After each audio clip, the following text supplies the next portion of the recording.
વાત કરીએ બનાસકાંઠાની તો બનાસકાંઠાના કાંકરેજ તાલુકાના શિહોરી ખીંભાળા નેશનલ હાઈવે રોડ ઉપર આવેલ એક ખેતરમાં પાણી પુરવઠા વિભાગની પાઇપની લાઇન લીકેજ થતા એ બાબતે શિહોરી પાણી પુરવઠા વિભાગને લેખિત રજૂઆત કરવામાં આવી હતી।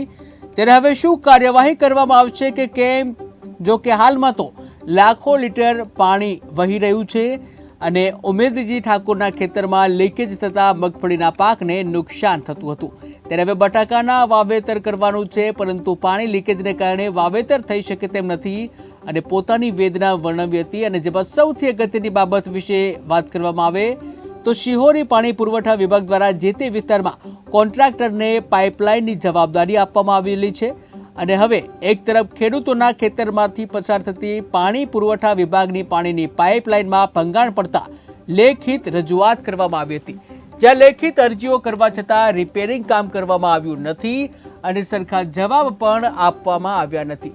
ત્યારે હવે જલ્દીથી પાણીની પાઇપલાઇનમાં લીકેજનું રિપેરિંગ કામ કરવામાં આવે તેવી આશા વ્યક્ત કરવામાં આવી છે।